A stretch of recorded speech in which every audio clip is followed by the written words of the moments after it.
My name is Cynthia Parkhill, and I'm a graduate student in UCM's Library and Information Science program. And in September 2024, I attended Library Research Seminar 8, which, from its description, brings together library practitioners, scholars, and students to share ideas and explore emerging research in the field of 21st century library and information science.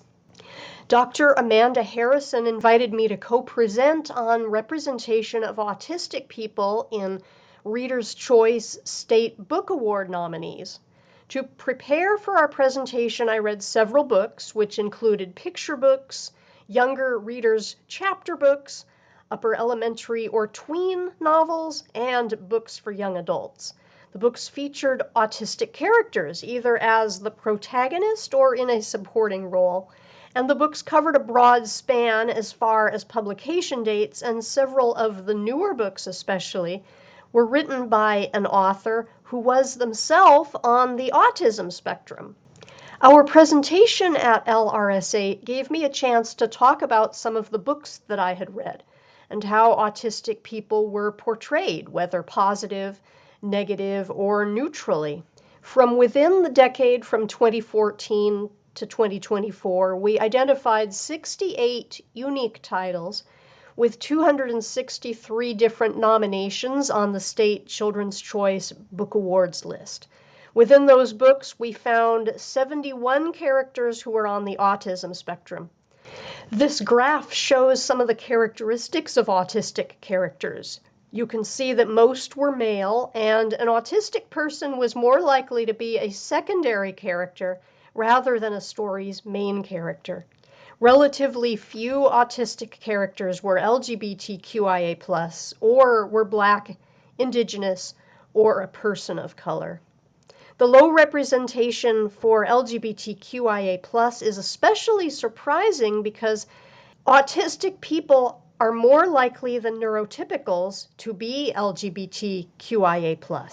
The number of books featuring an autistic character vary by year, sometimes more, sometimes fewer. Our study relied on a framework of Critical Autism Studies, which challenges deficit-focused constructions of autism and centers the work of autistic people themselves, academics, activists, and professionals. Some of the books that I enjoyed the most were the ones that were written by an autistic author, but even there, especially when reading through a lens of critical autism studies, I sometimes encountered concepts that I disagreed with. One glaring example was when a couple of authors insisted that a medical professional was the only valid source for information or for diagnosing autism. I felt these attitudes didn't take into account how difficult and cost-prohibitive it can be to obtain a diagnosis. People-first and identity-first language are two ways of referring to people who have a disability. Both are permitted by the APA. However, under its guidelines, you should use the approach to language that is preferred by the person or the group that you are talking about. In the case of My Rainbow by Trinity and Deshauna Neal, a Kirkus reviewer took issue with the use of person-first language in the Neal's book, a statement that Trinity loved soft things just like many kids with autism. The reviewer, in contrast, preferred identity-first language and imposed that preference when referring to Trinity as an autistic, Black, transgender girl, essentially denying Trinity Neal's agency to choose how to refer to herself. One area that I found particularly enlightening was the way that books reflected changing attitudes about autism as an identity. In Mockingbird by Catherine Erskine, which was published in 2010, the main character is diagnosed with Asperger's syndrome.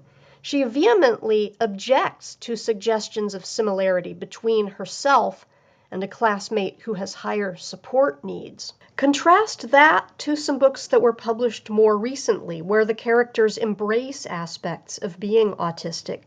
the character of Hank in We Could Be Heroes by Margaret Finnegan, and the character of Noah in Dear Mothman by Robin Gow. Changes in characters' diagnostic labels reflect real-world diagnostic practices. Alvy, the protagonist of When My Heart Joins the Thousand, was diagnosed first with pervasive developmental disorder not otherwise specified, and then later with Asperger's syndrome. Neither of those are used today as diagnostic identities. They were reclassified in 2013 as part of the autism spectrum. One of the things that I noticed among some of the earlier books were condescending and ableist biases in advertising and review copy. In Mockingbird, for example, I was concerned by the publisher's description of Caitlin as a very special girl, inhabiting a very special world. I really found the usage condescending, especially when you consider that in the story, a classmate even uses special as an insult against Caitlin, telling her that she's the kind of special that's a little weird and that her behavior is disturbing. Another example is P.K. Pinkerton and the Deadly Desperados by Carolyn Lawrence. A reviewer asserted that the main character felt no grief for the deaths of foster parents Ma Evangeline and Pa Emmett. The reviewer attributed that supposed absence of grief to PK being autistic, but this assertion is not supported in the text, and in fact there is a reference to PK's grief seeping away and a strange calm replacing it. Although this review was written in 2012, it has direct bearing today on stereotypes about autistic people. On October 1st, 2024, the Autistic Self-Advocacy Network put out an urgent bulletin on behalf of Robert Roberson, who faced execution in Texas. Mr. Roberson fell under suspicion for his 2-year-old daughter Nikki's death because he did not display emotions in the way her medical team expected when he brought her to the hospital unconscious. Many autistic people do not show emotions in the way that non-autistic people expect. We may have a flat effect, even or especially when we are experiencing great tragedy and stress. Among books that were published more recently, you see characters and storylines directly engage with stereotypes. For example, the character of Alvy in When My Heart Joins the Thousand challenges and addresses a pervasive myth about disabled people, that they are incapable of or disinterested in sex. But pushing back against stereotypes about autistic people and asexuality creates a unique dilemma for people who are both autistic and asexual.